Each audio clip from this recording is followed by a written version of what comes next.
In the heart of the Nevada desert lies a place so secret, it didn't officially exist for over 60 years. A place fenced with barbed wire, watched by armed patrols, surrounded by warning signs that promise deadly force.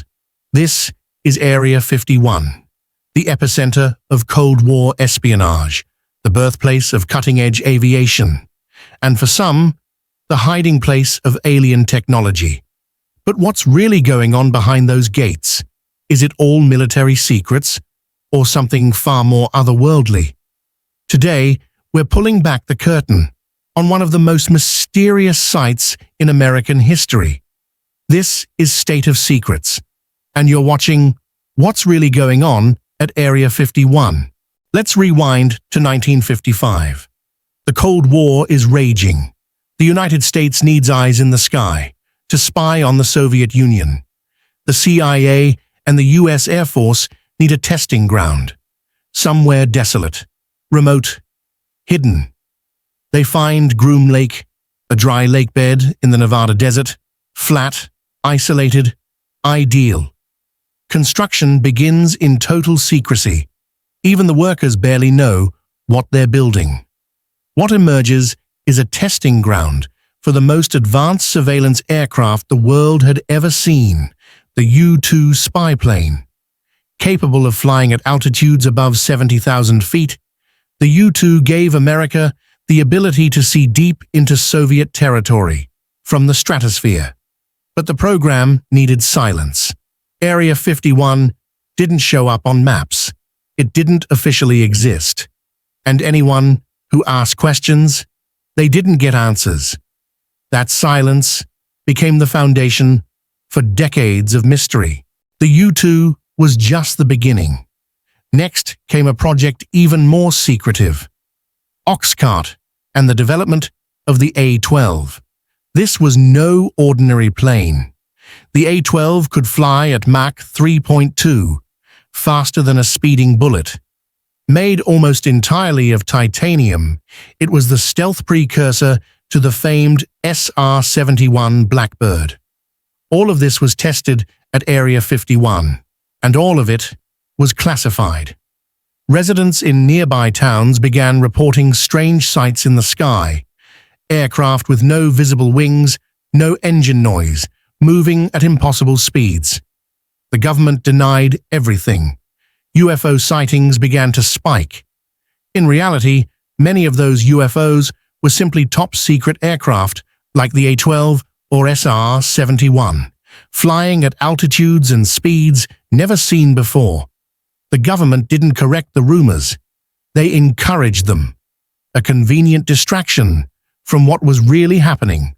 But what cemented Area 51 in the minds of conspiracy theorists everywhere came decades later. In 1989, a physicist named Bob Lazar went public. On a Las Vegas TV station, with his face hidden in shadow, Lazar made a stunning claim. He said he worked on reverse engineering alien spacecraft at a facility just south of Area 51 called S4. He described 9 flying discs. He talked about a mysterious material called element 115, a stable isotope capable of bending gravity. He even claimed the craft were powered by a gravity propulsion system. As the story spread, Lazar revealed his identity and stood by every word. But when reporters tried to verify his background, things got strange. His employment records were gone. His educational history at MIT and Caltech erased. Was he lying? Or was someone covering his tracks? The government remained silent. But Lazar's claims triggered a wave of belief that never went away. To many, it was confirmation of long-held suspicions. That Area 51 wasn't just a military base. It was a vault of extraterrestrial secrets. For decades, the US government wouldn't even admit Area 51 existed. Maps showed nothing. Reports were denied. Questions were ignored. That changed in 2013, when a trove of CIA documents released through the Freedom of Information Act, finally acknowledged Area 51. According to the documents, the base had been used primarily to test aircraft like the U-2 and A-12. No aliens, no sources, just black-budget aviation programs.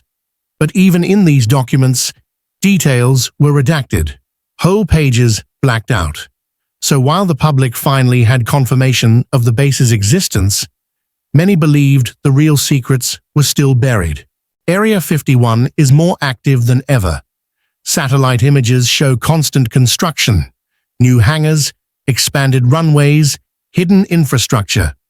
Every weekday, unmarked white Boeing 737s fly workers in and out of McCarran Airport in Las Vegas on what's known as the JANET airline.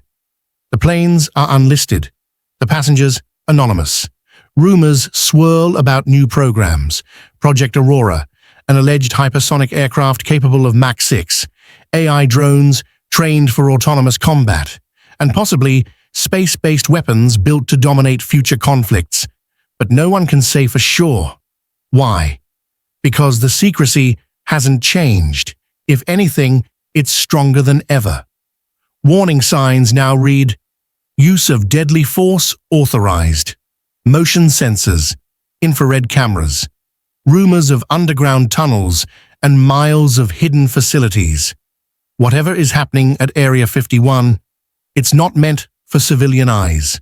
Over the years, Area 51 has become more than a base. It's become a symbol of secrecy, of paranoia, of distrust. In 2019, a Facebook joke went viral. Storm Area 51, they can't stop all of us. Over 2 million people RSVP'd. Memes exploded. News coverage surged. In the end, only a few hundred showed up in the Nevada desert, mostly for a music festival dubbed Alien Stock. No one actually stormed the base, but the event showed just how deep Area 51 runs in the public imagination. It's not just a location, it's a myth, a modern legend we can't let go of. So, what's really going on at Area 51? Is it just planes and prototypes, or something far more extraordinary? The truth is, we may never know, because the greatest secret of all is how well they've kept them. But one thing is certain: as long as shadows fall across the desert floor, as long as strange lights flicker in the sky, as long as questions are met with silence, Area 51 will remain the most mysterious place in America. This has been State of Secrets. If you enjoyed this deep dive, subscribe, because we're just getting started. Next time, we'll uncover another hidden truth in a world built on secrets.